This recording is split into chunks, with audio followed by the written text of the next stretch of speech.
Sports are filled with superstition, and racing is no exception. Though it's a cliche, the number 13 is still seen as bad luck. But for our hopefuls fighting for the title, it's going to be lucky number 13 this time around.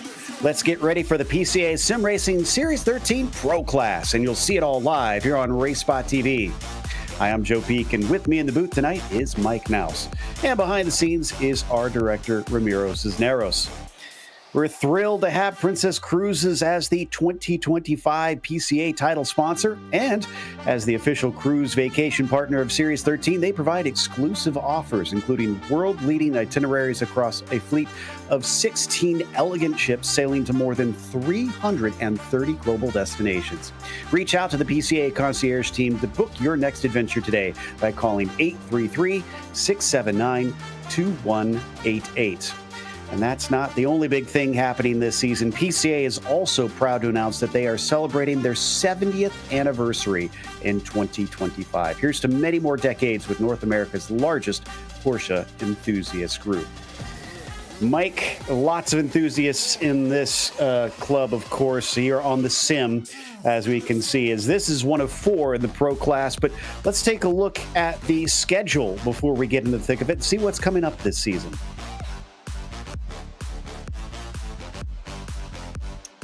Like we may have muted Mike here. We'll get him unmuted in a moment. My apologies. Daytona Road Course round 1 here, January 8th. That's today, in case you were curious. And up next, we head down to the El Grave Grand Prix. Round 3 will be down to the Canadian Tire Motorsports Park. And then, of course, round 4 heading over to the UK for Silverstone. After that, back down to America for the Road America, then over to Europe again for the Hungaroring, and finally, last but not least, the Autodromo Internazionale Enzo Dino Ferrari, otherwise known as Imola.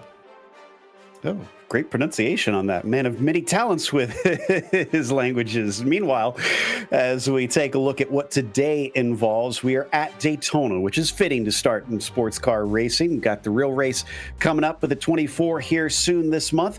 Daytona Beach, Florida sees a 3.5-mile road course at 12 corners. Big distinct part of this, though, is going to be the banking. There you can see through NASCAR 1 and 2 and 3 and 4. Of course, split up by the infield, as well as the now called Le Mans chicane, sometimes here referred to as the bus stop, as that's what it used to be. But they had a little bit of a trade of names over with the actual Le Mans circuit, where they now have a chicane named Daytona. We are in the midst of the qualifying under beautiful conditions. Look at that gorgeous sunset that we've got with the weather coming down in temperature. That's going to be about 23 Celsius, which is 73 Fahrenheit on the track surface, as you'd expect. Getting late into the night here, Mike, it is getting nice and cool, but the drivers only have these 3 laps to try and get their quickest time on the board. That they certainly do. In Daytona, it is a tricky circuit in the middle. Now, of course, a lot of it, of course, is just going to be your flat out round this 33-degree banking that you can see right now. But of course, getting down to the first corner, that's where you can really make or break a lot of your time. Right now, though, we're looking at our previous 3rd place finisher from last season and back to challenge for more. You mentioned earlier it's unlucky 13 for some. Is it going to be lucky 13 here for Logan Grotto? He ended up finishing 3rd, second to Derek Cyphers, and Bryce Rodriguez took the championship in season 12. Yeah, and this is the start of his first flying lap. Drivers are just getting those going. They do have to watch out for those off tracks as we check in with Robbie Prescott as well. For those not familiar with iRacing, the track limits are automatically monitored by the sim. So if you go outside of those limits, it will delete the lap time. So of these 3 tries, well, if you miss the first one, then you've only got 2 more to try and get a clean and fast one in. And I guess the good news for a track like this, Mike, is that this is solo qualifying, so there's no drafting shenanigans that can go on. Yeah, which is going to be absolutely crucial come race time. And mentioning that as well, if we do remember from last season, there was a 60% limit on the fuel tanks. Well, this season we have upped it up to 70, but that still means during this race, these drivers are going to have to make one mandatory pit stop to take fuel. What do you think that's going to add into this tonight, Joe?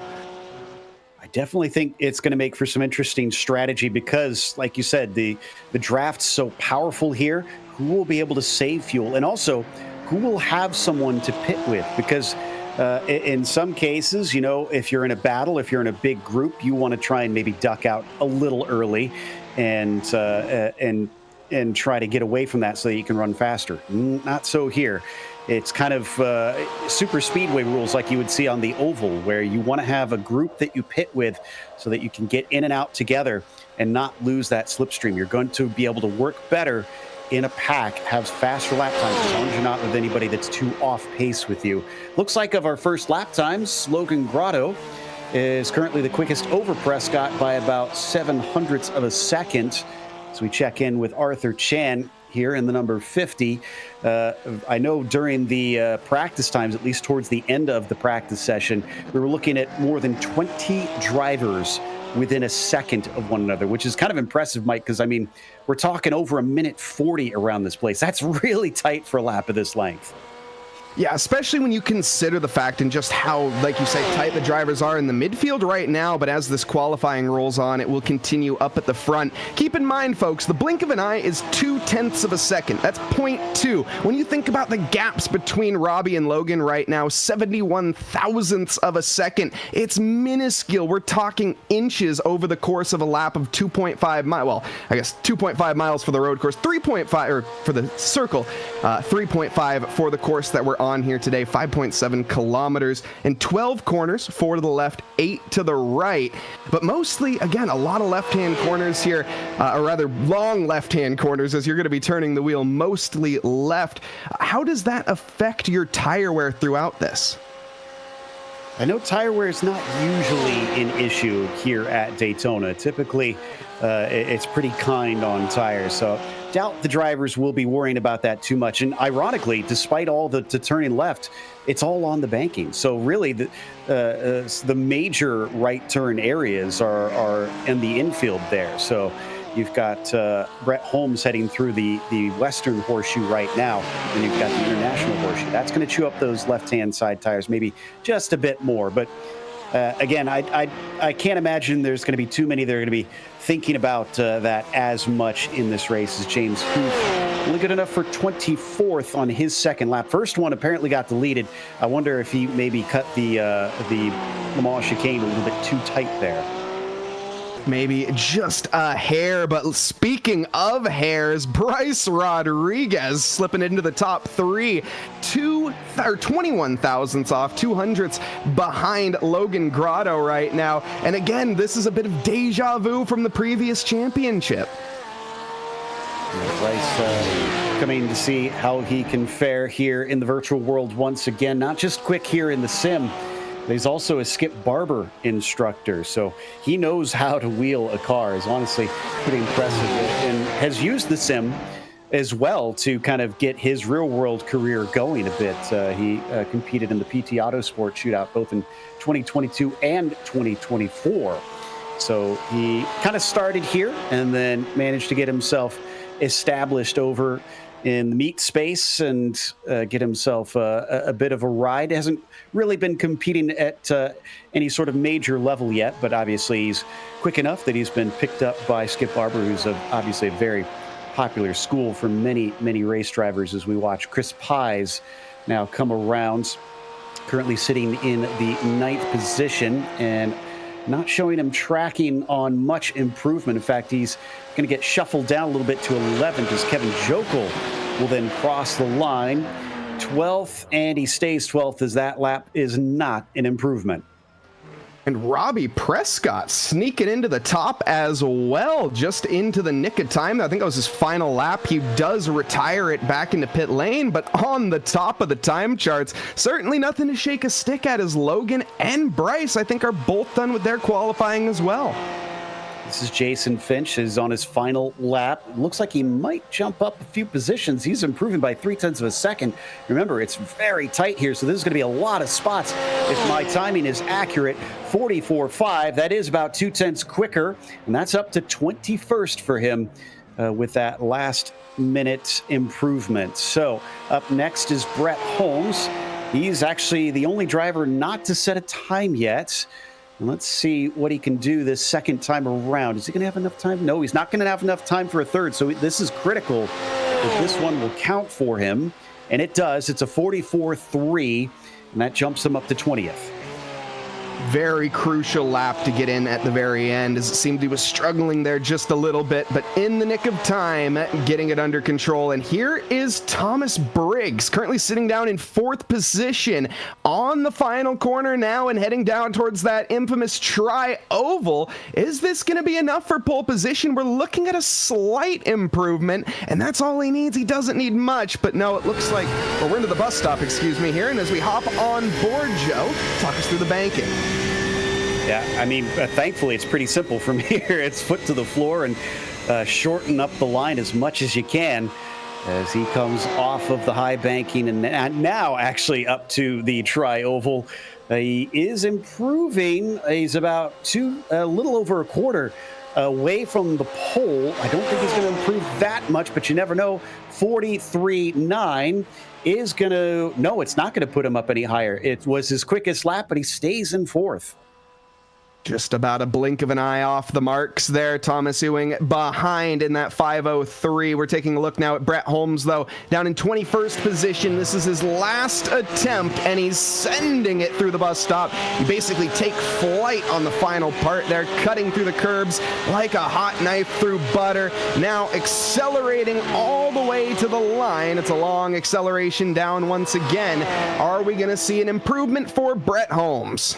Unfortunately, we won't find out because this qualifying session is essentially over as soon as that clock hits 0. So they can't complete the hot laps, and that's it for Brett Holmes. Stays in at P21.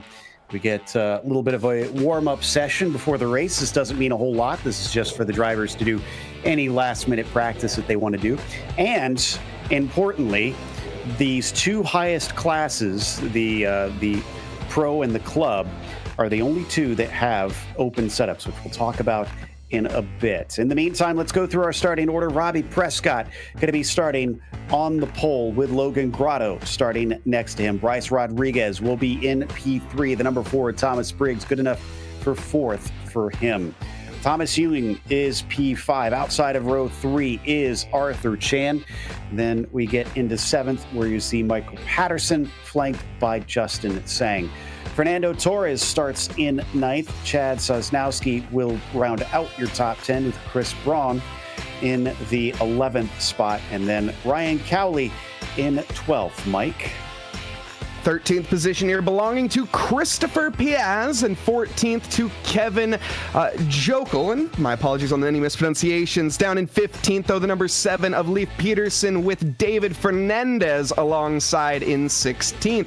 Ronnie Campbell down in 17th with Jonathan Waltman, company for him down on that 18th position, and Matt Quinn in 19th. 20th here and rounding out the top 20 belonging to Matthew Sedal. Brett Holmes in 21st with Eric Sutton alongside in 22nd, Jason Finch 23rd, and 24th here belonging to Christopher Cook.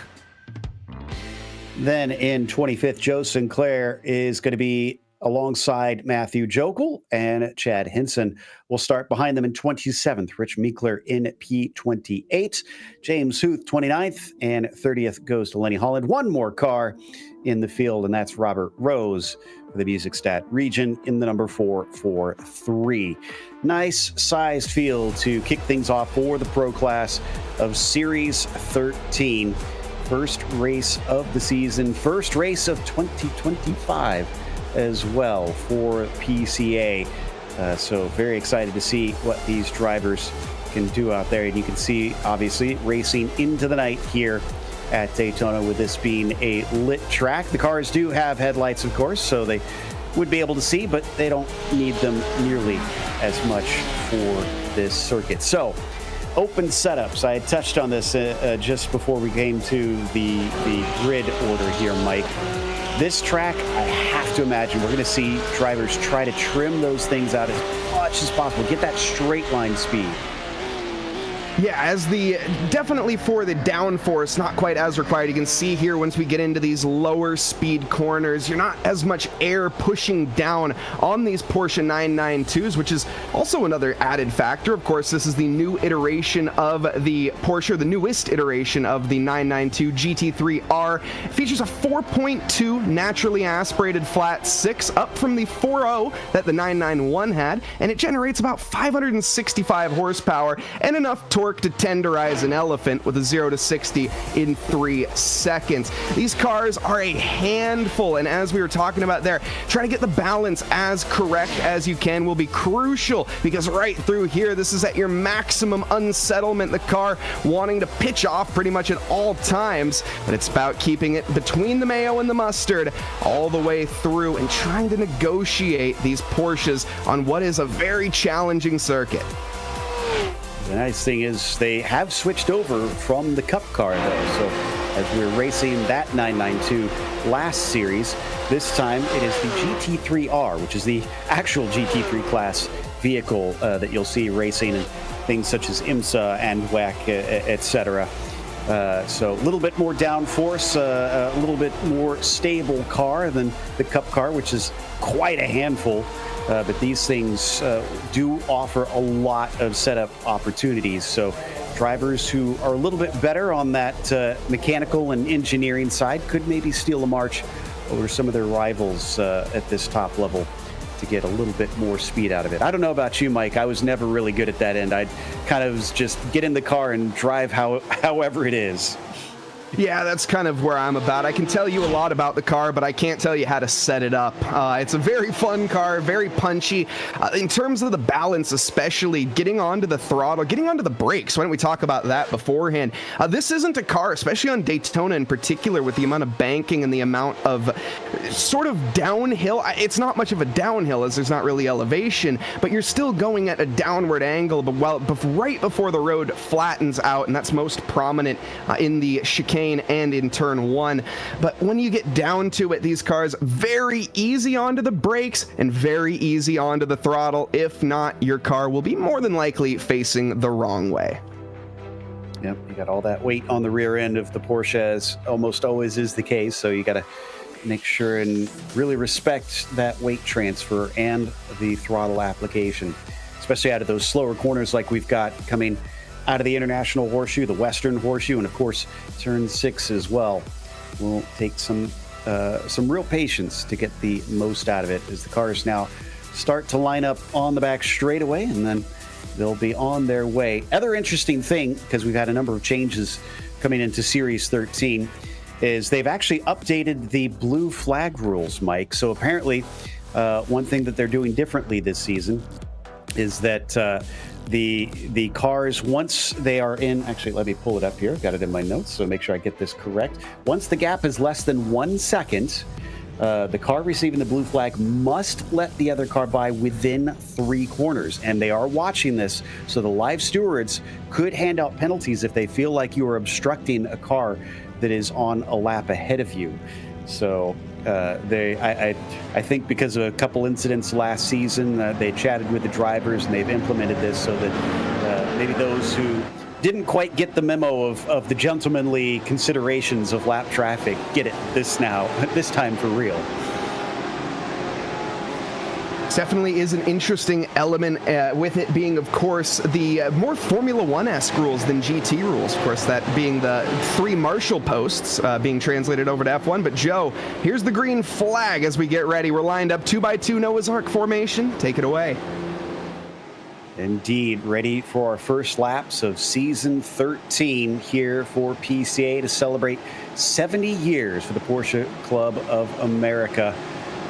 And we'll do it at Daytona, a place where Porsche has seen plenty of success and more than enough action over its history.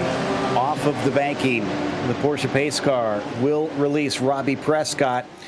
will have control. He has to hold the pace speed until he gets the green flag from Barney. So he can't take off whenever here, but it should come relatively shortly as they enter the start zone. There it is. Green flag is out. Robbie is on the loud pedal, but what's it going to look like into turn one?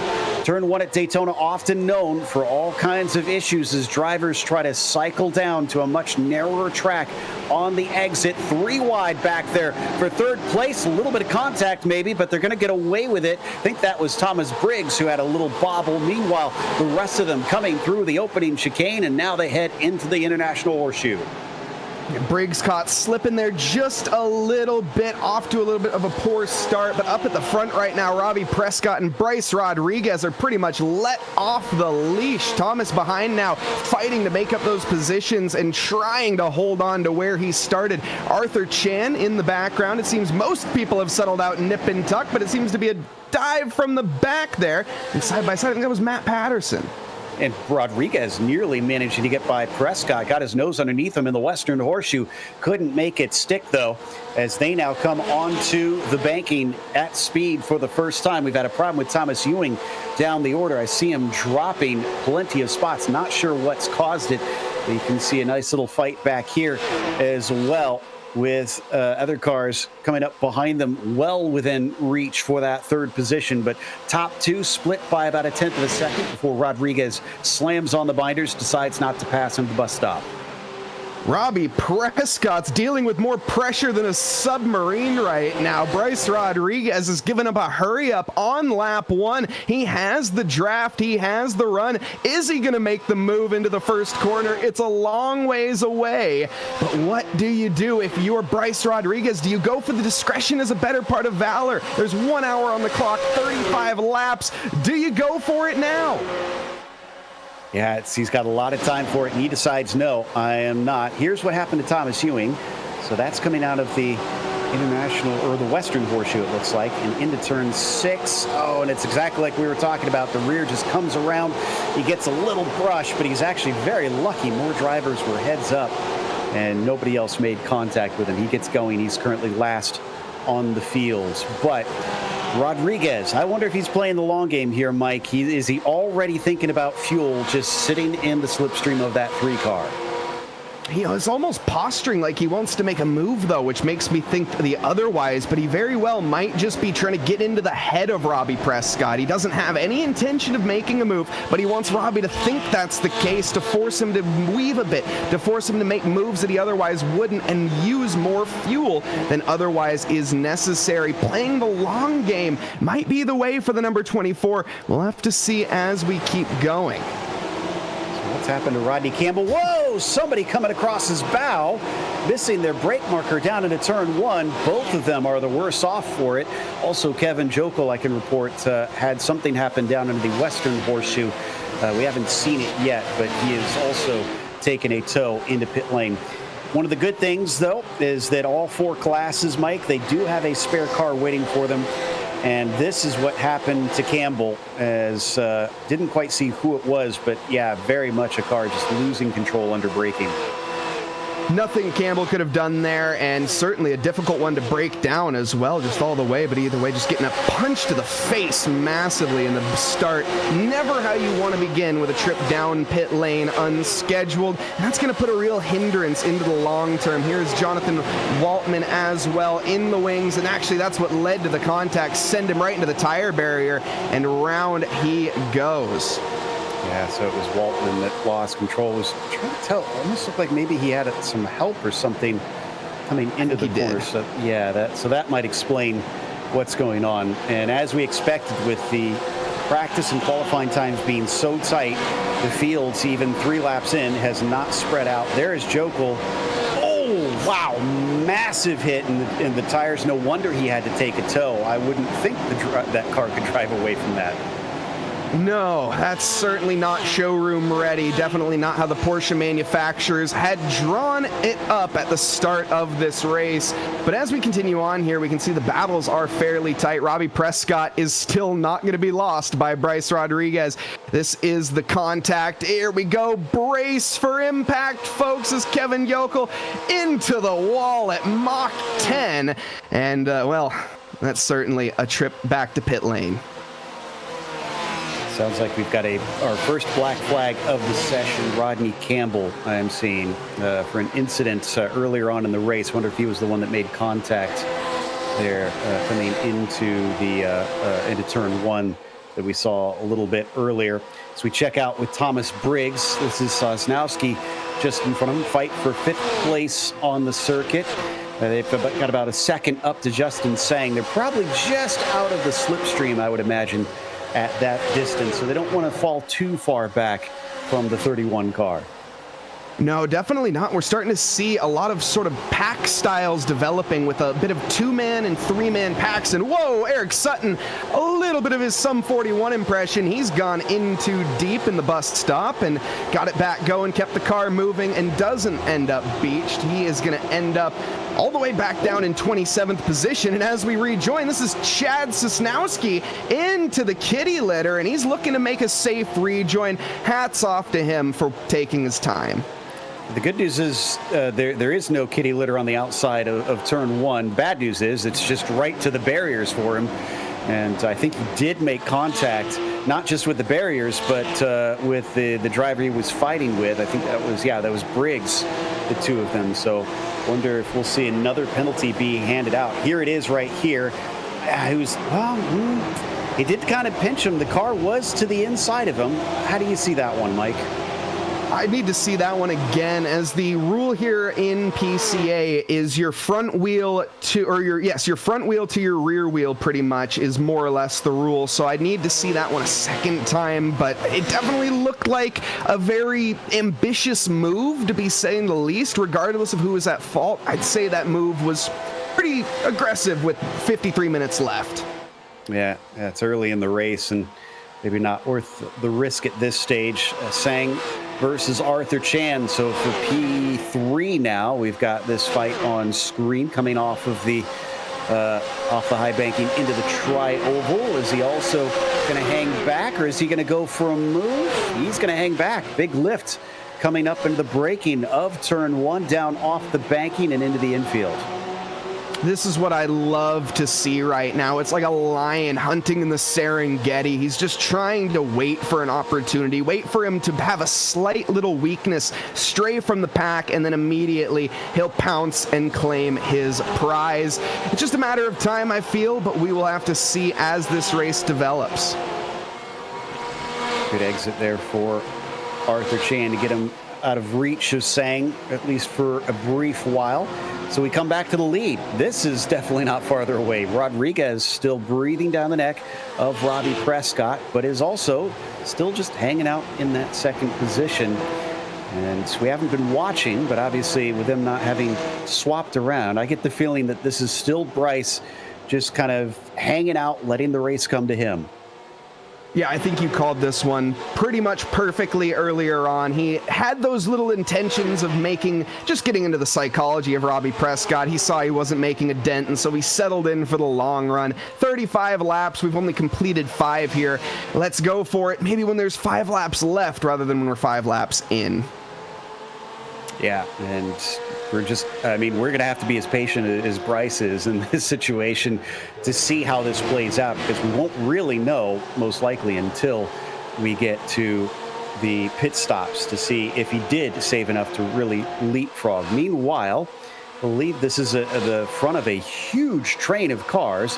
David Fernandez sitting in 9th, who's at the center of your screen, is followed by Patterson, Braun, Peterson, Holmes, Siddall, all of them trailing. There you can see how many he's towing along.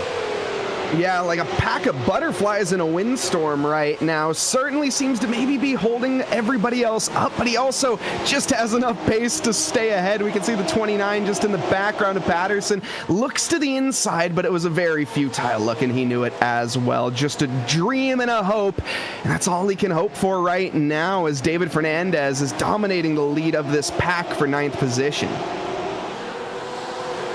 Coming around through the infields and past the kink. Actually, a bit more of a sketchy corner than you would think. The cars can take it flat, but going through there pretty darn fast. You definitely don't want to try and do it too wide. even in these cars, unless you're really going for it. We hop back on board with Justin Sang, chasing on third place once again. Did not get the exit he needed coming off of turn 6. Look at how much Arthur's pulling away. Yeah, that's such a crucial corner to get right. You need to set up your entry, slow in, fast out, and maximize your speed throughout it. And same story as we get to the bus stop here. We're going to be looking to the right for our braking zone. We're going to lift off the throttle slightly before slamming onto the brakes. Take as much curb as possible and slam that throttle as early as you can. Punch yourself around the banking once more. These Porsches, again, they have so much torque, and they're able to do that so well, negotiating through the banking here. And it was a very stellar exit, to be honest. He regained what he lost through 6 and 7, but it wasn't enough, more than likely, to make a move. I think he's still just a little bit too far back. Yeah, if he wanted to be ambitious, we could see him dive it in, but it does feel like the drivers at this pro level have got an idea of the importance of the strategy. I think when we get down to the challenge level and whatnot, and to the sport class, we'll probably see more drivers dicing it up, but this is going to be a waiting game for many. So there's Thomas Briggs. There's another look at the contact. I don't know if if that angle worked any better for you, Mike, but I'd still have to hand that one over to race control if it was me to make a final decision, because I can't really tell. I couldn't really either, to be honest. From that angle, I would even go as far as saying there might have been a little net code involved. I'm just saying, I don't know. The stewards, I don't envy their job here tonight. They got a lot of work ahead of them. But so far, well, I say that actually, so far we've had a fairly clean race, a couple incidents and one black flag. But other than that, we've had clean green flag racing this whole time. Exactly. Yeah, that is a very good sign for the start of the season, because we have to remember that they often will shuffle a few drivers around based on pace if you made improvements. So we might have some new faces in here. While the pro level tends to be the drivers that have quite a bit of experience, you could still get some growing pains with everybody adjusting to one another. So I like what I'm seeing out there. This is still good racing as we watch both the battle for the lead and that battle for ninth. The battle for ninth is that big train that we were talking about before, being led by Fernandez there on the top of your screen. Now, one of the drivers that I am trying to keep an eye on here, because clearly I missed this very, very early on, and I'm not sure if this was due to a disconnect or due to a contact, but Logan Grotto has retired from this race. He completed 6 laps, but he started off at the beginning of this race in second position in between Rodriguez and Prescott, but he's nowhere to be found. Interesting. I'm checking to see if we've lost his connection. And yeah, it was an internet connection loss. So that's what took him out in the end. That is gutting, especially like you said, him being on the sharp end of things to start things off. Didn't even really get a chance to show what he's got, as it looks like he disappeared about 2 laps in. You hate to see that. Call it down to a technical failure, you know. I mean, it happens in real life. It happens in the 24 hours of Daytona. It is what it is. It's a part of racing, but you never want to see it, especially to one of the front runners. You don't want to see it to anyone, of course, like I said, but it's still very gutting when we have this battle for first that's incredible between Robbie Prescott and Bryce Rodriguez. It could have been a 3-way fight, but of course, we'll just have to see in the future races how these drivers do end up shaking it out with each other. Here's what I find interesting. We see this battle for first and battle for third. Look at the gap. You can see it on the bottom screen, especially. The timing is up to 3 seconds already. I did not expect them to be able to run away. I thought that we would see more draft trains, especially even up at the top end of the fields where drivers just couldn't seem to shake each other. These two have really run away, and I wonder if part of that is because they're working together and they're not really fighting each other. Yeah, I think that definitely could be part of it, but it also could just be down to raw pace alone. I mean, Arthur Chan, we look at the lap times. Their best lap is a 1:44.5. Compare that to Bryce Rodriguez and Robbie Prescott at a 1:44.3. That's a solid 2/10 per lap. Now, keep in mind, that's just a blink of an eye, but tenths, they add up into seconds, Joe. They do, yeah. That when you're talking about 2/10 here, that will start to really add up, and we're on lap 9. You think about 2/10 per lap, that would be 1.8 seconds right there. So they made up more than that. The average has been more than 2/10 of a second per lap at this stage as we ride on board with Arthur Chan. This is the nose cam. Really gives you a sense of speed in these cars. If we're on the tail, we'd still see Justin saying, really filling up his rear view mirrors and not letting him go, and doing exactly what I was just saying I expected to see, which was have these little trains or duos forming. They're pulling along Thomas Briggs, for what it's worth, who we saw have that contact a little bit earlier. Yeah, and, I was just watching that corner right there through 6 and 7 for Sang and Chan.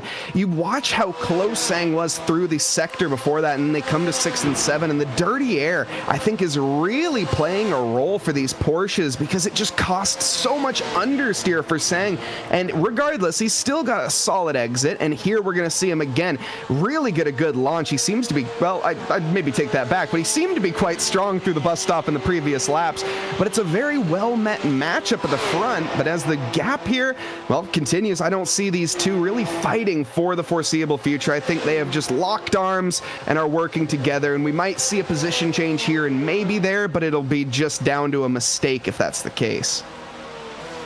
Meanwhile, top two still running line astern. That's Prescott in the black and blue, well, or teal car, I guess you could say, up in front, with Bryce Rodriguez in the number 24 behind, who we hop on board with now. You can see how you have to really weave across the track to line up for that international horseshoe and then get that power down as they accelerate away towards the kink. This should show us what it's like on board, how much direction change is through this kink there, and then keeping it hugging the left-hand side, slamming on the brakes once again, getting ready for the western portion. And with that, you're almost already out of the infield section as they set up for turn 6.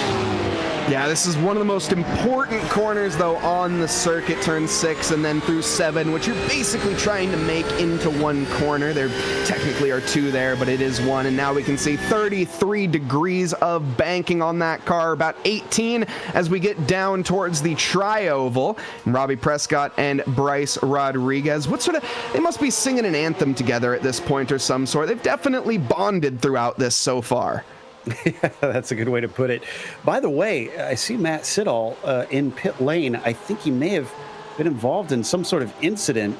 I haven't seen what yet, but it must have been relatively recent because he's only been there for about a minute and is losing time rapidly. Kevin Jokel's our only car that's off of the lead lap right now as we check in with David Fernandez.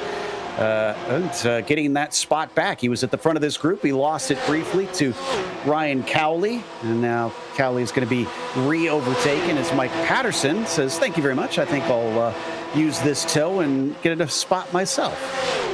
Now, but somebody has to give here as we get down to the braking zone, and hopefully there we do see the 15 potentially backing out, but no one's going to be backing out. It's full send baseball down to the inside there, and the number 10 holds fast as we go on through. Nicely done. The 15, Ryan Cowley there, really showing that he's not to be pushed around, but the 29 back to the inside after Cowley goes a little bit deep. Is this the move on? I'm not sure, but we're gonna see side by side. Is this the one? I don't know. Well, that is that side by side through the kink, and you could see Patterson had to back out of it. Man, fierce fighting from Ryan Cowley. He lost the one spot, didn't want to lose any more than that. He likes that second place in line, but look at what it's doing to them. And this is kind of what we were alluding to earlier with the leaders not doing this. You can see how much time this is costing Cowley up to Fernandez, just that little bit of side-by-side battle. And Cowley here, he started out of the top 10, so he's worked his way up the field quite a bit, and he clearly wants to keep that trend in the positive direction. We'll see if he settles down. We'll see if he batters it into, but we'll see Michael Patterson right now on the hunt, and he's in the background looming. Do you think he's going to come back here in the next few laps? That I don't know. Wasn't the greatest of runs there from Cowley coming through the bus stop chicane, but we check in behind them a bit. I believe this is Rich Minkler versus Matt Quinn for 13th. While they get this sorted out, if you want to visit beautiful places such as Daytona Beach, we're thrilled to have Princess Cruises as the 2025 PCA title sponsor. As the official cruise vacation partner of Series 13, they provide exclusive offers, including world-leading itineraries across a fleet of 16 elegant ships sailing to more than 330 global destinations. Reach out to the PCA concierge team to book your next adventure today by calling 833-679-2188. All right, so we got a little bit of a battle here in the mid-pack coming through that little chicane here. That baby blue car is Chris Cook on Joe Sinclair, and then Jason Finch finishing out this trio, all battling for 15th.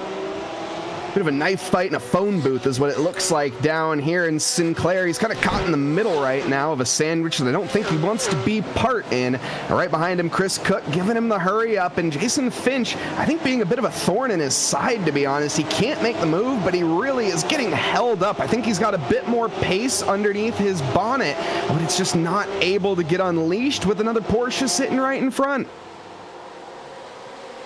By the way, Leif Peterson looks like he's our latest to get a black flag, so that is our second of the race now. He falls down to 26 at least, and he's still getting out of pit lane. Should be a simple drive-through penalty, I believe, at this stage. They only hand out stop and goes for severe infringements, and I don't think we saw anything too outrageous. Oh, this might be involved with Siddall.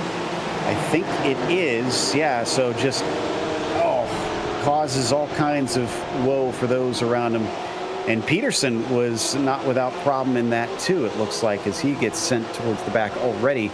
And then he got a penalty just to add to his pain. So day is unfolding pretty poorly for the opening round. Yeah, certainly is, and we're not on Watkins Glen. We're not here to go bowling, unfortunately, and we saw a little bit of that in that case. Pins being knocked around, but look at this, a little bit of side-by-side there, briefly down in 15th position. That's Finch and Cook still at each other. No, this is Braun, excuse me, going, looking like at the number 15. That's Cowley, Braun, and Holmes in the fight right now. Holmes running up the back of this pack, and then Minkler, you can see just in the background in that red Porsche, looking to make his presence known very quickly as well, and we're gonna have a four-way fight on for 10th. Love seeing this. Now we're getting some feistiness finally. As smart as it is to just sit back and save some fuel, we want to see some action out on the track. Cowley still under threat, but Braun does not send it up the inside. The 258 sits and waits. Now Brett Holmes has a good run because of it, and here's the replay of Siddall. Yeah, so after he had that contact, he just pulled off to the side, it looks like, and towed it into pit lane. That was day over, essentially. Not only was the car broken, his heart was broken as well. And that is day done and dusted. And he'll be looking forward to next week. Yep, we'll get back out 2 weeks from now, really, technically, as we'll be with the first two classes this week, and then we'll have the next two classes next week, and we'll return once again for more racing for these guys a little bit later on. In the meantime, let's see what happens for Brett Holmes in the yellow and blue little machine. He's chasing down Chris Braun, and is he going to go for the move that others have not? Nope, we're going to duck away before we get to that situation and jump up a little bit ahead of them. This is the 31 of Justin Sang. Currently sitting down in fourth position with Arthur Chan still ahead of him, and right so. Behind him, Thomas Briggs making it in, well, making things very dicey for him as well. You have to focus on the front, you have to focus on the back. Now, this isn't a circuit that is necessarily the most difficult to do that, of course, in the two parts of the circuit where you're just flat out for a solid 10 seconds. You got plenty of time to check your mirror, check your gauges, check your pressures, temperatures, make sure the car sounds good as well. Maybe not so much in the simulator, you don't have to worry about that, but through real life, the drivers listening to how the car sounds, and of course, over the 24-hour races that they race here, that can become very, very important, trying to just get any of those issues these cars could have. But of course, ever reliable is the modern day solution, it seems. Yeah, definitely not like it was in endurance racing back in the 70s, 80s, and 90s, where it was more trying to avoid that breakdown. But for Sang and Chan, it looks like they might have some company. We've been kind of saying that Briggs is getting close to them. Well, I'd say he's truly there now. He's within 0.3 of a second of Justin, and he could either do what many have been doing and just kind of hold on to the draft, or maybe he could try to get a 2-for-1 deal. Let's see which one he prefers. Well, we'll see. Is he going to wait in the background right now as we see a bit of posturing and a mistake as well? Sang has dropped the ball on the infield and unfortunately dropped the position to Briggs as well, but he will take that one walking away smiling, will the number 4. The chicken house car now has a fox in the hen house, unfortunately. Thomas Briggs sneaks by, makes himself a nuisance up into 4th place. Arthur Chan next on his list as they break towards the Western Horseshoe. Certainly made short work out of that 31. And I think that it almost looked to me like maybe Justin just got a little bit put off and lost his brake marker coming down into turn 1, because it's a bit unusual to see him just slide wide. I didn't think he was waving through, Thomas. No, I don't think he was waving him through there. I think it was just, going a little bit deep, focusing in the rear view mirrors for a little bit too long in a missed braking zone. Here's the replay to see exactly that. And yes, also testing the structural fortitude of his racing trousers, I would say there, as he got very, very close to ending the day of the number 50. Well, yeah, Arthur Chan brushed the wall into the braking zone. I wonder if that put off Justin just a little bit, or maybe that changed the braking for Chan. And that's what kind of changed things up for Justin. There's so many variables here that I didn't realize that had happened in that based on just the first glance. So looks like Justin dropped off just a little bit because of it. He should be able to pull them back in, especially from the pace that we saw earlier. So I don't think this is him completely losing touch with them. But man, Arthur Chan is not looking like he has gotten out of that one unscathed either. We got a taker in a pit lane, and it's one of our front runners, Fernando Torres. Now, this is highly unusual to see a driver pitting this early, especially at a draft track. Yeah, this is going to be a very interesting one because it might put him back into traffic if he's lucky, to be honest. This is one of the circuits that, believe it or not, you want to be thrown back into traffic, but pitting by yourself without a friend to give you a little bit of a slipstream or to bump you along, that can be very costly. 10ths add up into seconds, I said it earlier on, and this could be a large time loss long term. We'll have to see how it plays out for Torres, but right now, looking at this little 5-way scrap nearly for 6th place, it looks like we are seeing Fernandez, Pedersen, with Cowley, Braun, and Holmes all in the same frame, and a couple more cars as well. And let's not forget, if you pit early, there's the new blue flag rules, so you don't want to get caught out by the leaders because that could cost you time having to let them by to avoid a penalty. I mean, you are told explicitly by the rules that you may have to lift down a straight to help them through so that you are within the boundaries of the rules. So again, all kinds of pitfalls can come if you stop a little bit too early and the leaders catch you. It looks like he did find a good opening, so I think he is safe on that one. In the meantime, back to the front of this train where it's now David Fernandez once again.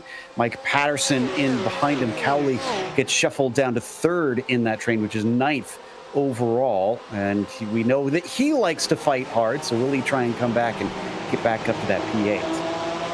And looking up at 3rd position right now, Briggs still giving the hustle there on to Chan, and Chan also having pressure from Sang in the background. Of course, has a little bit of a separation this time around from his rival. The 31 and the 50 locked horns basically from the start, and it was the drop of the ball, unfortunately for Sang, that allowed the swapping of the order.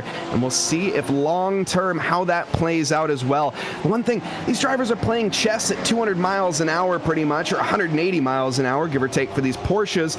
And when do you pit? When do you play that strategy? How do you pit as well? Do you communicate it to drivers with your blinker? What do you do if you're out there right now and you're Chang? Yeah, you definitely want to make sure that nobody tries to follow you in. The good news is they do have that opening coming to the pit lane that allows you to duck off early and make sure that it's clear you're coming in so that nobody kind of plows in the back of you accidentally. So you have to get below that double yellow line, which people typically don't go underneath under racing conditions, at least on a little short shoot coming up to the tri-oval. But Arthur Chan still sitting in 3rd, still bringing along Briggs and Sang. They have not changed back yet. Sang has not reversed those positions. So I'm not sure if he is going to just kind of chill here at the back of this trio, or if he's genuinely outpaced from them as they go by. And just about at the halfway mark, we're about 13 seconds shy of the exactly midway marker.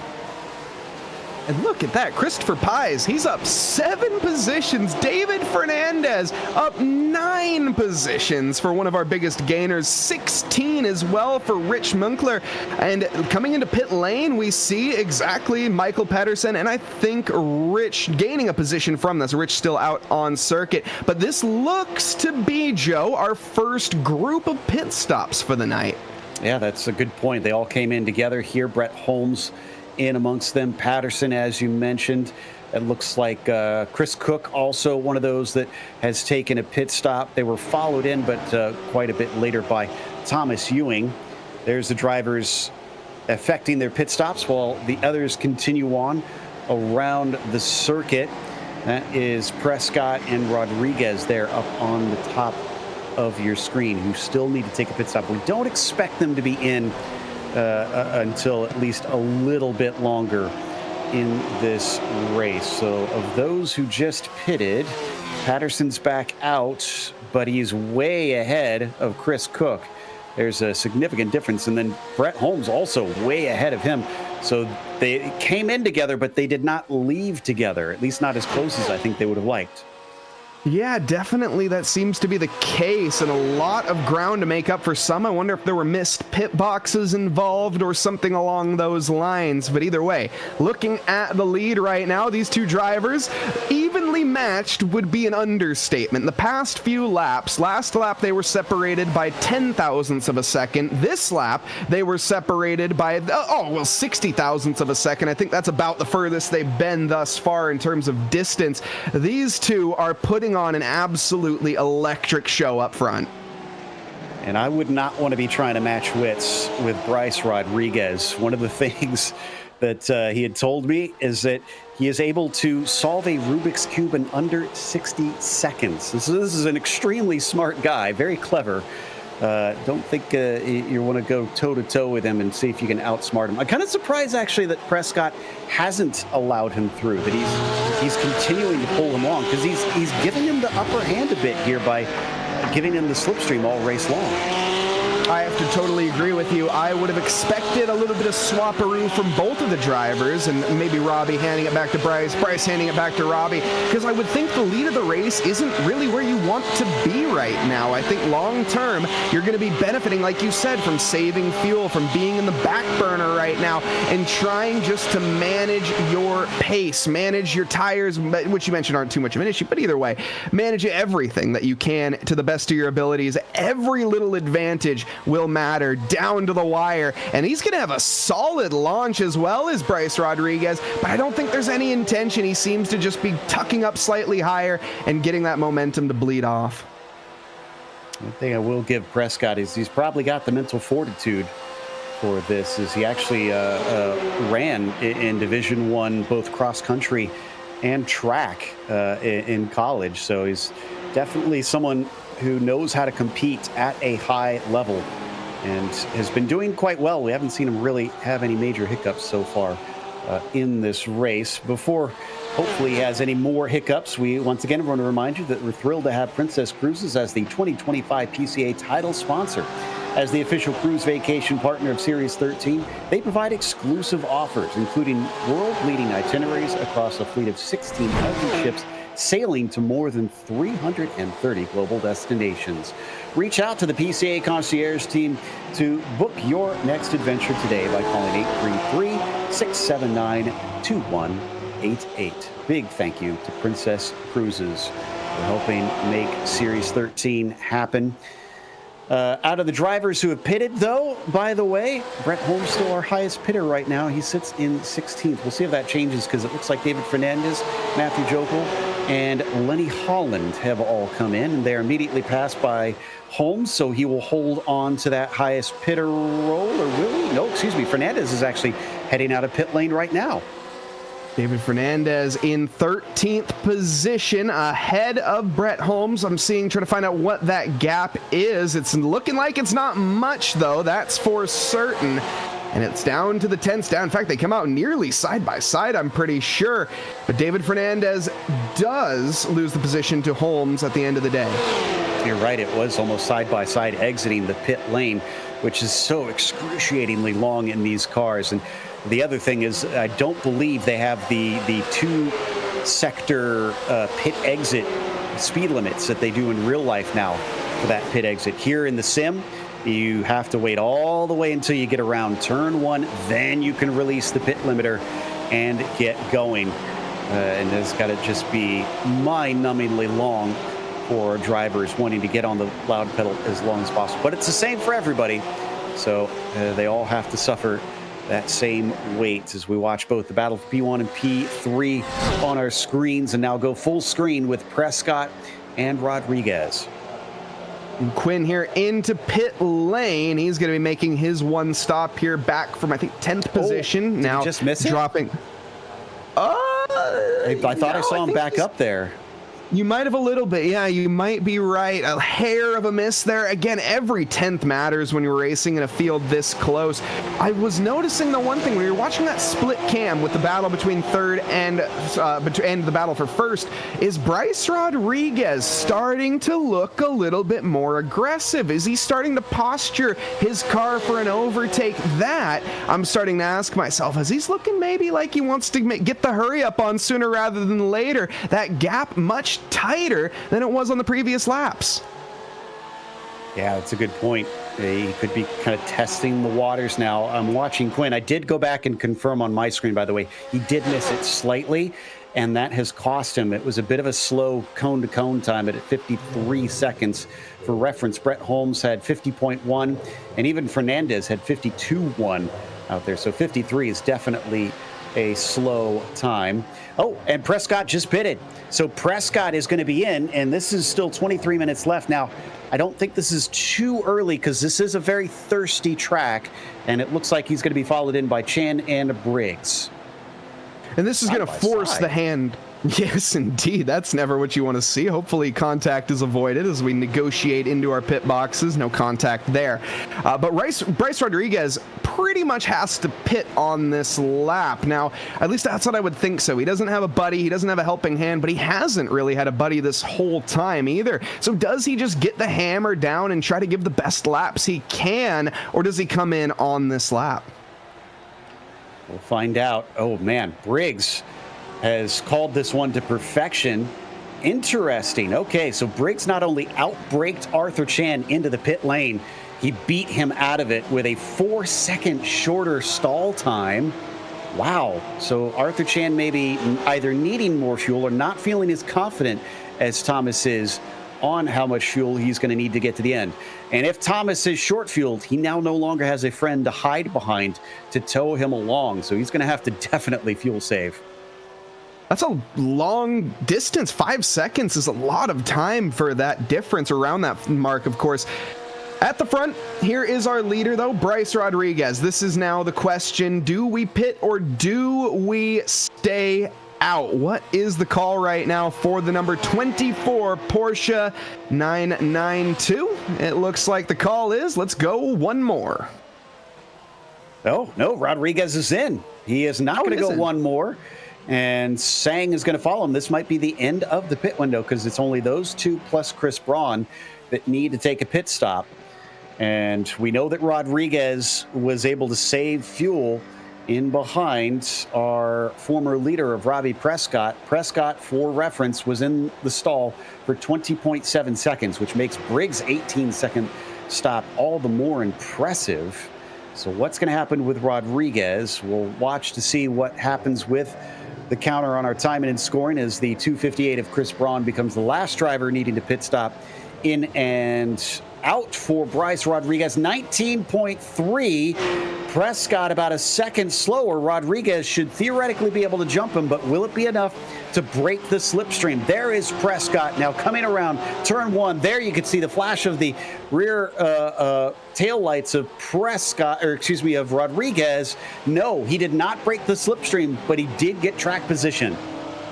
Brilliant play there, and the strategic mastermind of Bryce Rodriguez takes the lead over Robbie Prescott. He's led every lap up to this point, and now we have a new front gunner, and we have a second gap as well. This is the furthest the lead has been separated. As I say that, it's coming down quite quick. I'd imagine these two are going to lock horns once more, but for right now, this is a bit of breathing room for Rodriguez. He hasn't had that this entire race.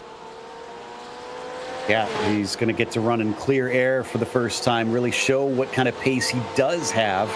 And, Chris Braun got a black flag. I wonder, yeah, that's not from race control. He must have sped in the pit lane. That is gutting. He just made his pit stop, so he's going to have to come back in to serve that. And that is why one of my favorite sayings is practice your pit entries, everybody. Whoa, and also here's a potential overtake now. No, Brett Holmes here. He's going to have a much better exit. Cowley, I think, caught slipping there just a bit, but everybody back on track, at least for now, as they go back through the banking here. We all know that 1 is the loneliest number, 2 tickets to paradise, and here we have 3 times a lady. What is this going to amount to? Tell you what, it amounts to Brett Holmes getting 13 positions, and that's after pit strategy has already cycled through. This has been a phenomenal run for the 06. Not sure if he just maybe had a problem in qualifying. I'm double checking. Yeah, he only had one time. We did kind of follow him there at the end, so that might explain some of it, but he's made up for it wonderfully. As we check out what happened with Patterson on replay, he spins it coming out of turn 6, gets it going without running into anybody, but I'm sure he is not feeling too great about how this race has been going so far. No, that's a bit of the tail wagging the dog, unfortunately, and that's just ever the tail for the Porsche. It's very easy for that to happen. It's a rear-engine car. Of course, the new 992 variant over the 991 has its engine pitched about 5.5 degrees more towards that rear axle, making it slightly more mid-engined and giving it a bit more plant through the corners and a bit more handling all the way around. But still, this is a cruel mistress, the Porsche 992, and it can reward you, and it certainly can punish you. This trio continues to hang close to one another into turn 6. Now onto the oval portion once again. Holmes probably wants at least one more. I get the feeling Holmes was another that maybe was saving a bit, because I see a 19.4 pit stop. That's among some of the fastest that we have seen today. And if not, it could explain why he's saving now if he's just hanging out behind Ryan Cowley. But he's also got to watch out for Fernandez in behind him there. Fernandez is a dark horse in this equation. I mean, we mentioned large gainers. I know David Fernandez here is one of those as well. He's gained quite a few positions since he began this race, and his lap times are still looking solid. He's in the 45s in his previous lap compared to the 44.8s of Holmes and 44.8 as well of Cowley. Here is the onboard with Fernandez, and he's getting that slipstream. Of course, it's a cumulative slipstream, so he's gaining the benefit from both cars, and that's paying him dividends. He gains. We see the look from the car ahead, and it almost gives Fernandez the opportunity. Holmes, I'm not sure how much of that was him legitimately trying anything, and how much was it maybe defending to keep Fernandez from doing anything to him, because he had a big run but then decided not to do anything with it there coming up into the tri-oval. So I think he's playing a little possum here. I don't think he's totally trying to go for a move at this stage. While we wait for him to decide what he's going to do, we do want to mention one more time that we're thrilled to have Princess Cruises at the 2025 PCA title sponsor.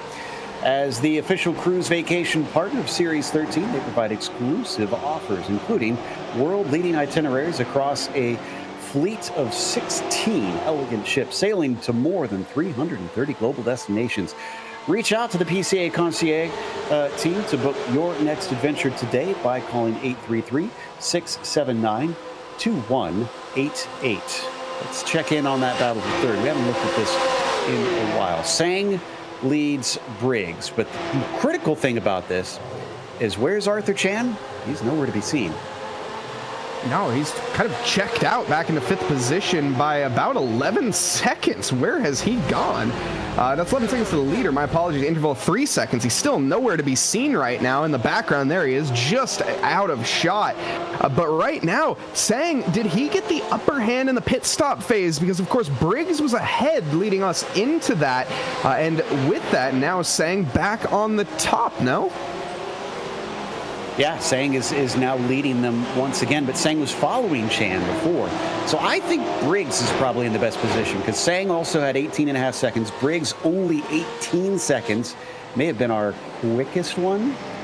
Yeah, I think that was our quickest pit stop of anybody out in this regular group.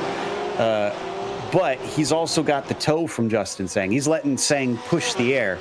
And I know we've been making a big deal out of it, but so that our audience understands, this is more than just going out and pushing as hard as you can. You got to think big picture at a place like Daytona.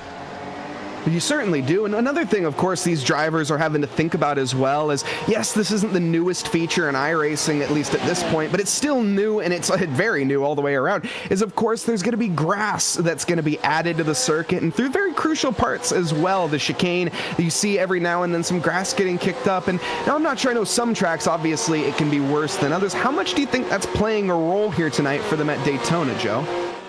There's definitely some spots where I think they're going to be dragging quite a bit of dirt and gunk onto the track. The bus stop is honestly the main place that comes to mind on that. You're probably going to feel pretty darn dusty as they're going to drop a bunch of stuff. Here it is right here through Le Mans and out back onto the oval. Not seeing a whole lot. Usually you can tell how dusty it is because the cars will be kicking up a lot out of the exit. It doesn't look like it even in this nighttime situation. Let's head back to Bryce Rodriguez, taking the lead over from Robbie Prescott in the pit stops, but unfortunately for him, he was not able to break the slipstream. And Ryan Cowley, well, he was breaking into the Western Horseshoe, but he got a little help that denied him from slowing down enough, and off into the barriers he went, loses a position or two.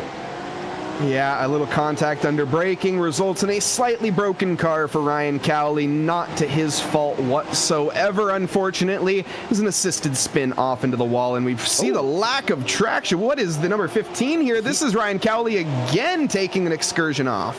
And this one was worse. This was down into turn 1. I think he hit the wall. Is there damage? Yeah, there's definite. Look at the nose. Oh, yeah. He and the tail. He's hit both ends of the car now.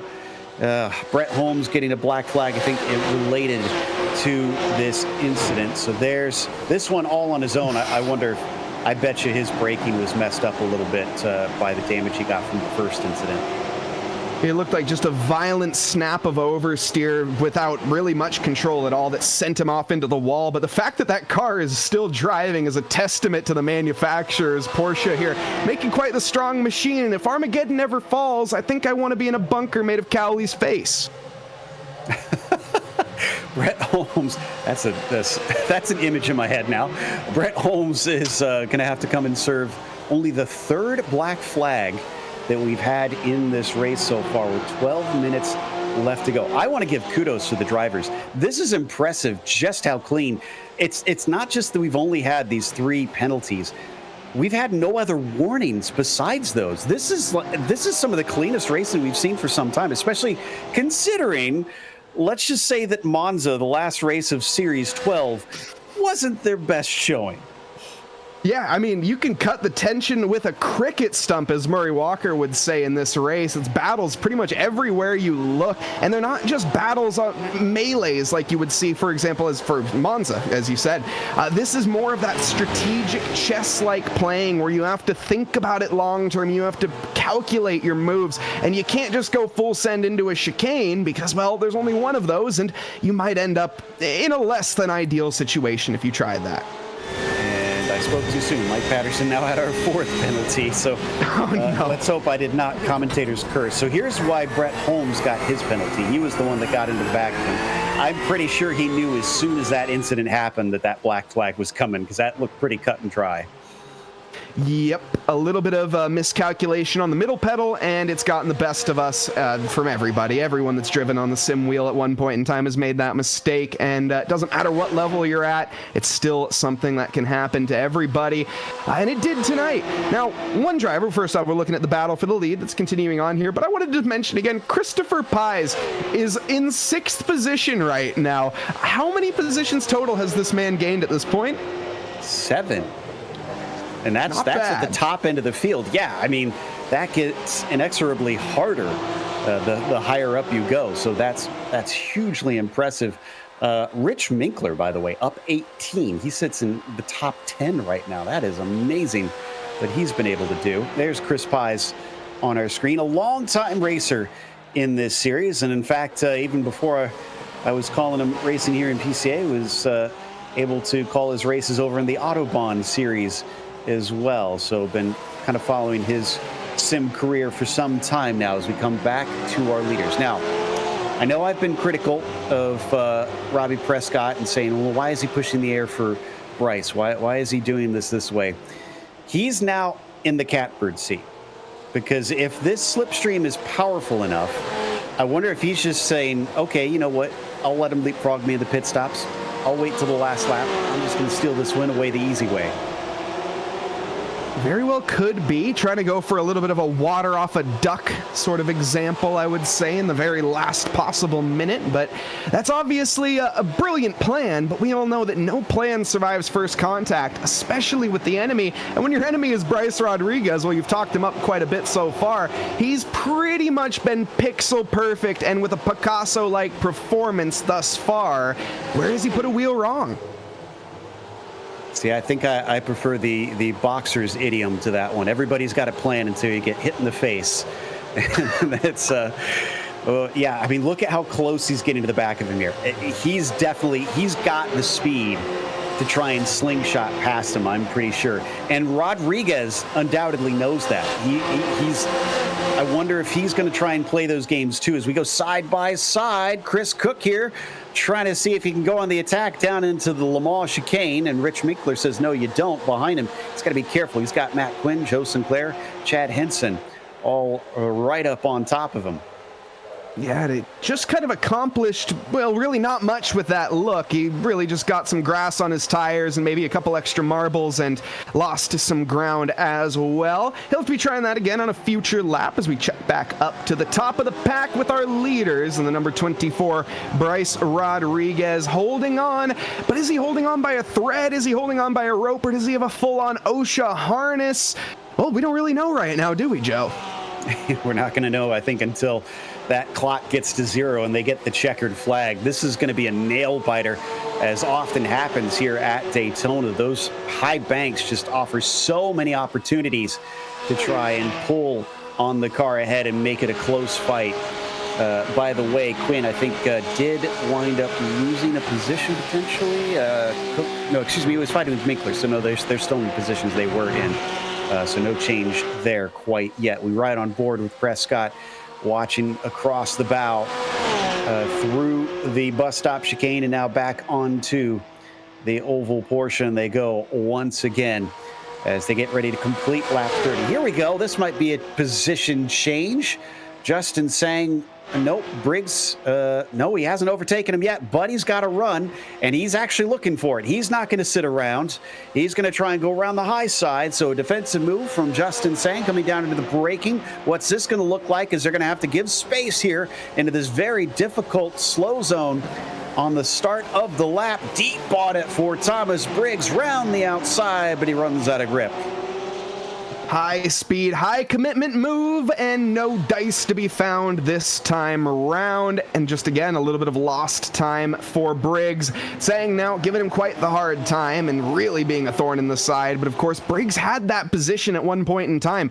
We all know he's the number 4, currently sitting in 4th. Is that a curse or is that a blessing? Well, right now, I mean, 4th is nothing to shake a stick at, that's for sure, Joe.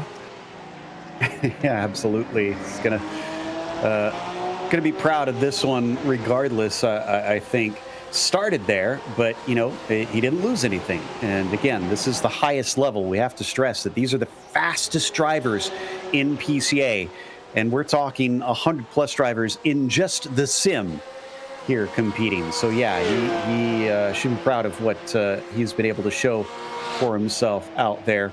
See Leaf Peterson in pit lane. Not sure if that's a scheduled stop or if he had another incident. I'll try and see if I can find anything more about what's going on down there while Sang rather, was pulling away. But Rodriguez has been passed by Prescott. And this happened just after the Le Mans chicane. Sorry, go ahead. Oh, so was this calculated? Is this intentional, or was this a similar mistake that we saw behind? We're definitely going to have to catch a replay as here we go down into the Le Mans chicane. A little bit out of shape for the 24 in a very exuberant rejoin. I got to say, Prescott, he kept his foot in it, and he gets rewarded. As for the intentionalness, that's a no, if that's a word. Yeah. Bryce Rodriguez cut the chicane, so yeah, he had to give that time back regardless, and that's actually put him about a 1.5 seconds behind Prescott. That's the biggest gap we have seen this entire race, and again, this plays into the hands of Robbie Prescott, because before he could have maybe slingshotted by, but now all he has to do is try and keep that distance. This is too far, I think, for Rodriguez to pull that slingshot move back on Robbie. It does seem to be that way, but here we take a look a bit further down. This is P3 and 4. They are still at it, and my goodness, Briggs is not going to be giving up anytime soon. He is looking left, he's looking right, and he's looking for an opportunity at any possible spot he can, but there is no chance. Sang not giving him one just yet. He, of course, had that little mistake earlier, very reminiscent to what we just saw with Rodriguez. Are we going to see that again? I think not. I think Sang has learned from his mistakes at this point. Jason Finch here on screen. One of the cooler looking paints, I have to admit. Up 14 spots and still not our biggest mover. Wow, that's really unbelievable at the pro level, at the pro class here in PCA, to say that 14 is not the biggest number of positions gained. As we come back to third, and Sang versus Briggs rages on. Briggs just sits and waits. He's not doing anything behind there. Opens up the entry. Nope, I take that back. He's going for it. He breaks way deeper down into turn one. But as we've seen repeatedly over the years, that outside line just doesn't have the grip. Unfortunately, the corner just falls away for him, and now as we get down into the international horseshoe, you really just have to settle in, bide your time, and especially through the West Horseshoe, it's all about patience. Can you get the run to the Le Mans chicane? Maybe. Can you get it to the first corner again? Again, maybe. That's where Briggs is thinking. That's where he's going to be thinking, I think. I don't know, Joe, where would you make a move if you're Briggs? I feel like if I was him, I would go for that last lap. I'd try coming out of the bus stop chicane, try and just nail that exit.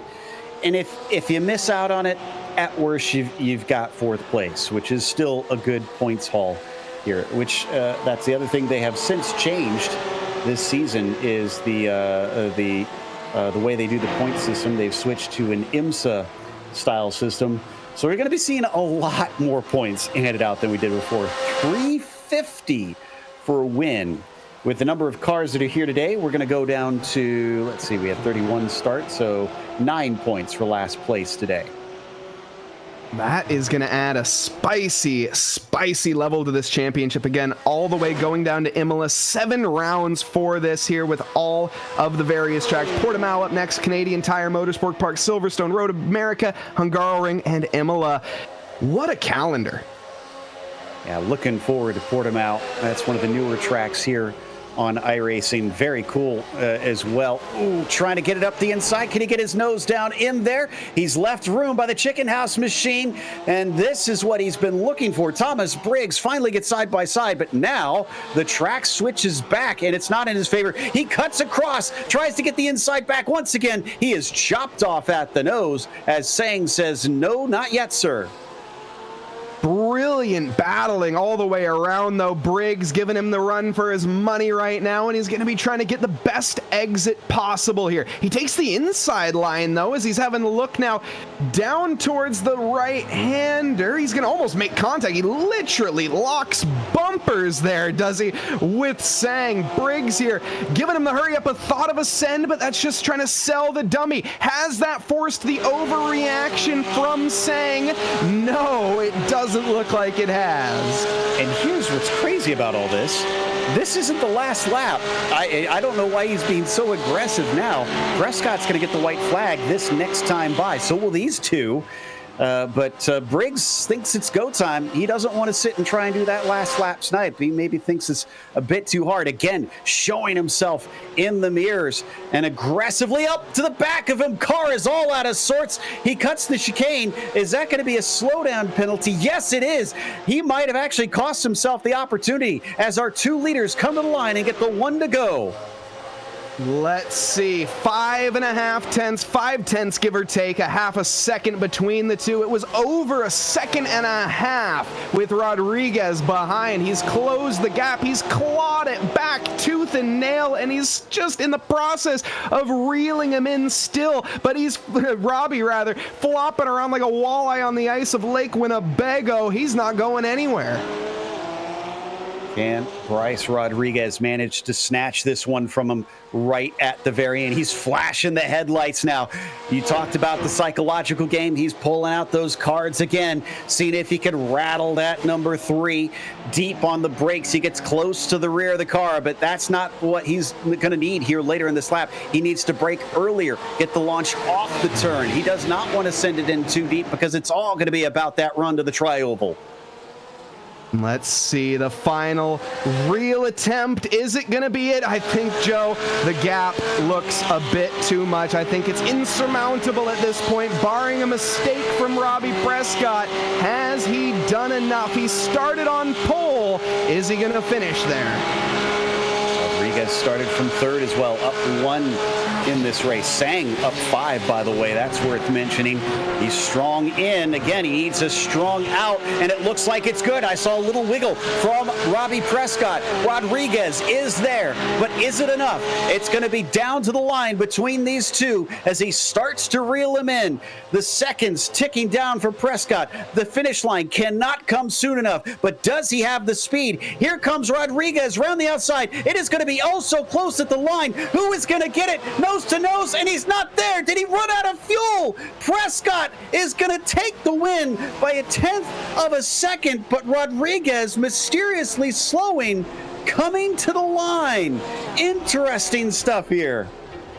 Was that just the air? Was that a bit of a mistake, or was that a lack of fuel? Well, only Bryce Rodriguez knows what the actual fault there was, but either way, P2, nothing to shake a stick at, and behind him, Justin Sang and Arthur Chan finishing 3rd and 4th. Sang just finishing on the bottom of the podium, and he holds on by a thread.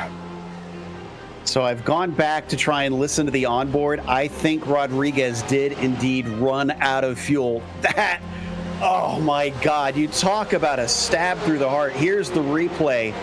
If he hadn't ran out of fuel, there's a chance he may have had it. But there's the difference at 1/10 of a second at the line. The momentum may have been there, but we'll never know. And Rodriguez is left to rue that 19.3 second stop. If he had done 19.4, he probably would have got there. My goodness, on a track founded back in 1959, designed by NASCAR's founder, Bill France. We've seen some close finishes here at Daytona, and we saw one more tonight. Add that one to the history books, Joe. Robbie Prescott takes your win for the opening race in 2025 in PCA to celebrate 70 years as Bryce Rodriguez comes home just shy in second. Justin Sang wound up in P3. Then it's Arthur Chan in 4th and Chris Pies in P5. David Fernandez up 10 to finish in 6th today. Fernando Torres in 7th and Rich Minkler in P8. Definitely the biggest mover, up 20 positions in the end.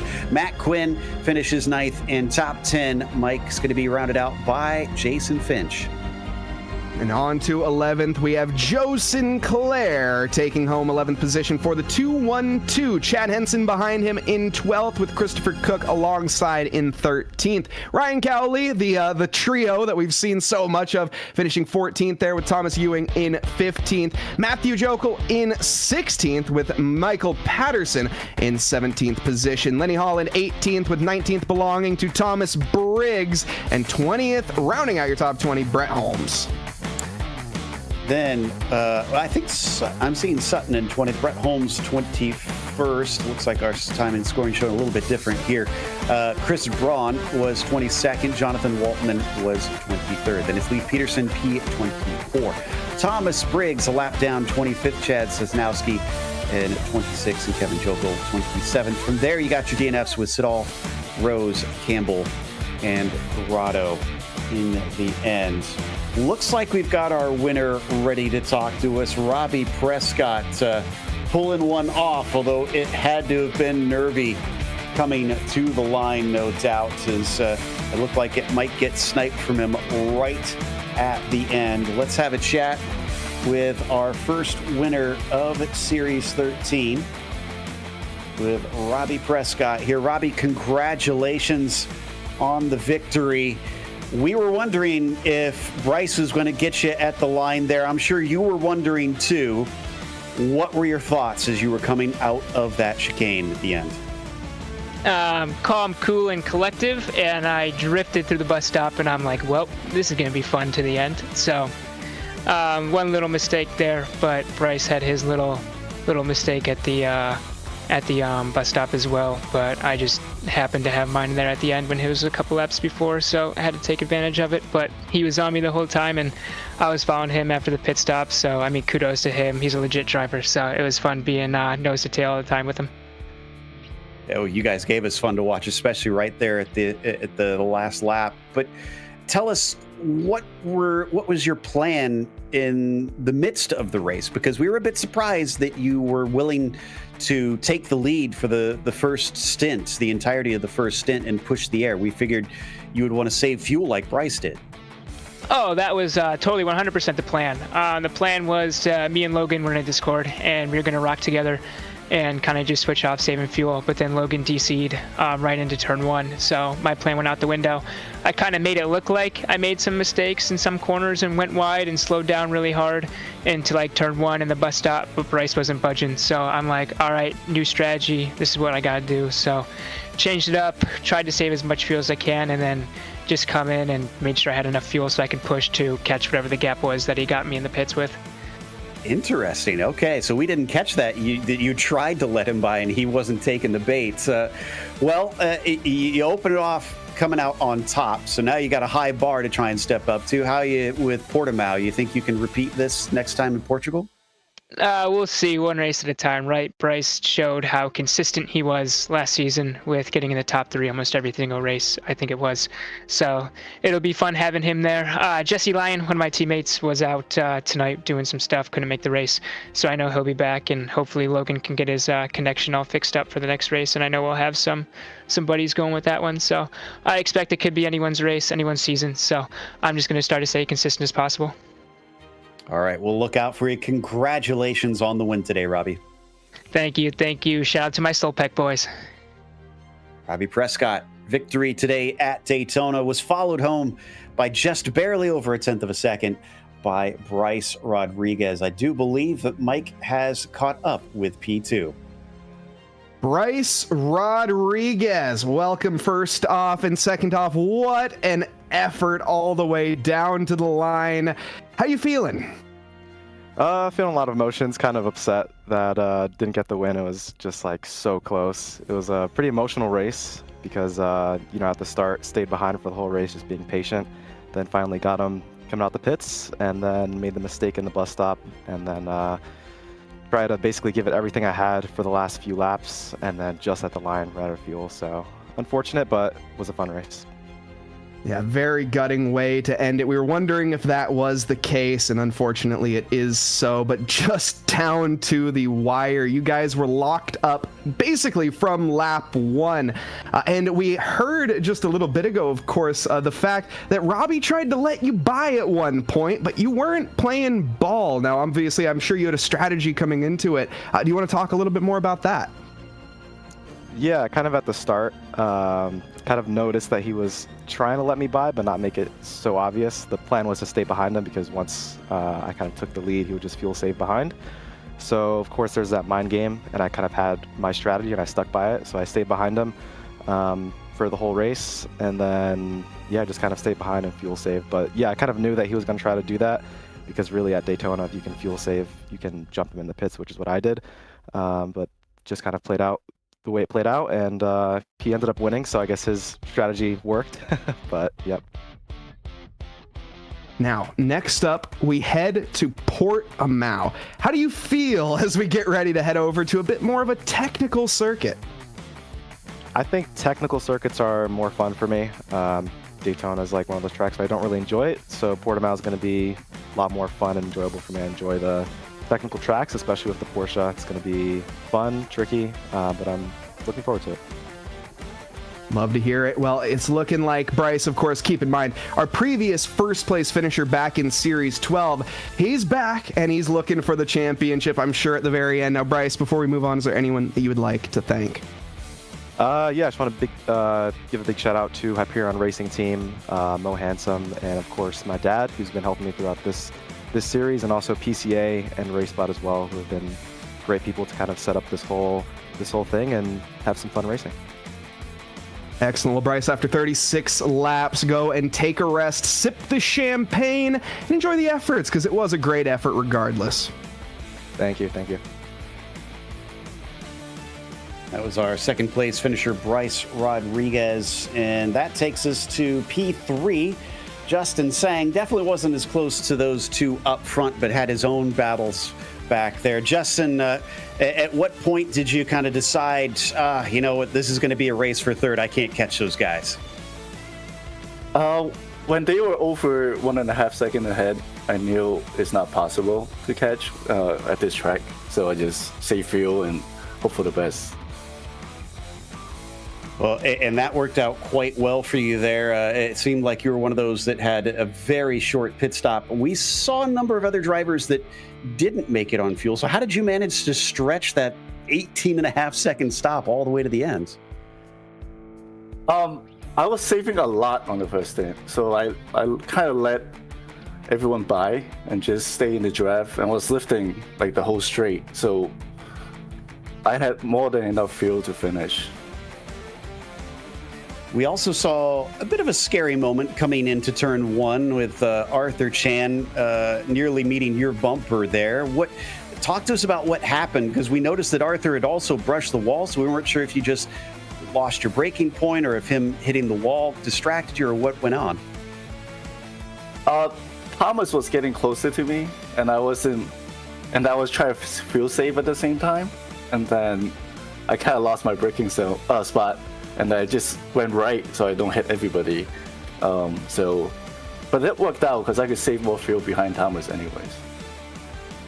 Well, and saving fuel served you well. You gained 5 positions in the pro class. And we keep making a big emphasis on this, that making up a lot of positions, especially at the top in the pro class, is not easy. Is that kind of a proud achievement for you that you were able to climb up that high? Yeah, for sure. After qualifying, I was just hoping to maybe get top 5, but getting a podium was unexpected. Well, something worth celebrating, and the Chicken House machine. Go and enjoy, and we'll see you in 2 weeks out in Portugal. All right, thank you, guys.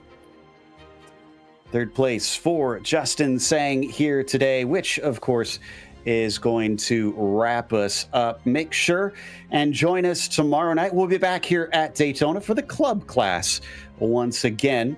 Also, a big thank you, of course, to the steering committee at PCA Sim Racing, as well as our team tonight with both Mike and Ramiro.